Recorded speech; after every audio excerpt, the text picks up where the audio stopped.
સુરત શહેરના ભેસ્તાન વિસ્તારમાં આવેલા સિદ્ધાર્થનગર ફ્લાયઓવર બ્રિજની કામગીરીને લઈને સુરત શહેર ભારતીય જનતા પાર્ટીના પ્રમુખ તથા સુરત શહેરના મેયર સાથે તમામ પદાધિકારીઓએ સ્થળ પર જઈ નિરીક્ષણ કર્યું હતું। તાજેતરમાં આ બ્રિજની કામગીરીને લઈને વિપક્ષ પક્ષ દ્વારા અનેક લોકો દ્વારા સોશિયલ મીડિયા પર ભ્રામક અને ખોટી માહિતી ફેલાવવામાં આવી રહી હોવાના પગલે આ મુલાકાત લેવામાં આવી હતી એવા આક્ષેપ છે। ભાજપના આગેવાનો દ્વારા ફ્લાયઓવર બ્રિજ તેમજ રેલવે ઉપર બની રહેલા બ્રિજની વાસ્તવિક સ્થિતિનું નિરીક્ષણ કરી જનતાને સાચી હકીકતથી અવગત કરાઈ હતી।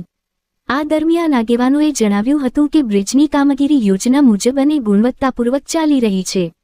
જનતાને ગેરમાર્ગે દોરવા માટે ફેલાવવામાં આવતી અફવાઓથી દૂર રહેવા અપીલ પણ કરવામાં આવી।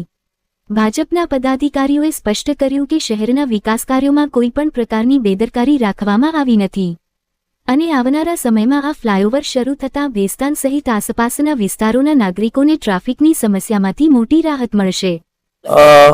સિદ્ધાર્થનગર કેનાલ રોડનું એક વીક પૂર્વે આદરણીય સી.આર. પાટીલ સાહેબના કરકલોમાંથી અમે આ બ્રિજનું ઉદ્ઘાટન કર્યું હતું, પણ અમુક લોકો પ્રજાને ગુમરાહ કરે છે કે આ બ્રિજ ઓપનિંગ કર્યો પછી તેને સામેનો છેડો બંધ છે।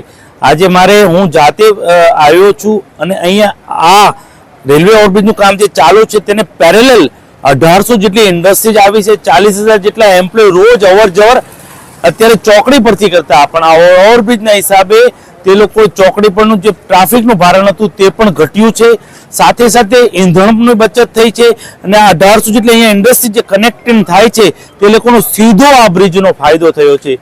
અને જે પ્રજાને ગુમરાહ કરે છે તેને મારો આ જવાબ છે।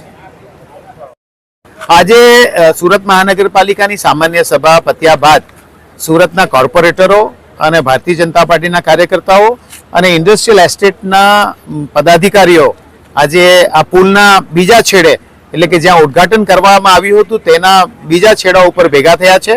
માનનીય કેન્દ્રીય મંત્રી સી.આર. પાટીલ સાહેબે આ બ્રિજનું ઉદ્ઘાટન કર્યું હતું અને આ બ્રિજના ઉદ્ઘાટન કર્યા બાદ આ બ્રિજનો જે ઉપયોગ થઈ રહ્યો છે એ ઉપયોગ બતાવવા માટે અમે બધા એક સાથે આ બાજુ આવી રહ્યા છે।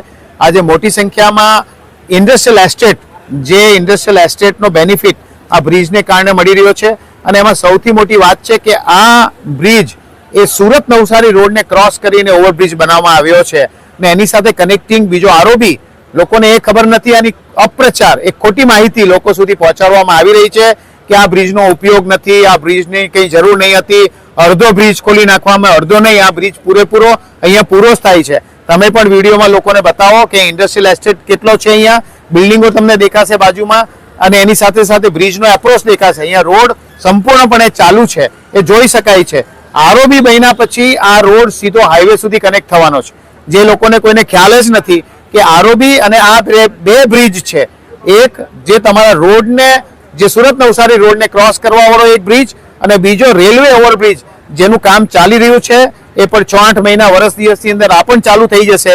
એટલે ટોલ નાકા વગરનો મહાવીર કોલેજથી લઈને હાઈવે સુધીનો આ એક નવો રોડ બની રહ્યો છે। એ રોડના ભાગરૂપે આજે એનું ઉદ્ઘાટન કરવામાં આવ્યું છે। એના કારણે ઇન્ડસ્ટ્રીના મિત્રો જે રીતે ઉપયોગ કરે આપ સાંભળો છો, અત્યારે તમને ટેમ્પાનો અવાજ પણ તમારા એની અંદર આવી રહ્યો છે કે અહીંયા ઇન્ડસ્ટ્રીના લોકો આનો વપરાશ કરી રહ્યા છે। એ જ જણાવવા માટે અમે બધા અહીંયા ભેગા થયા છીએ।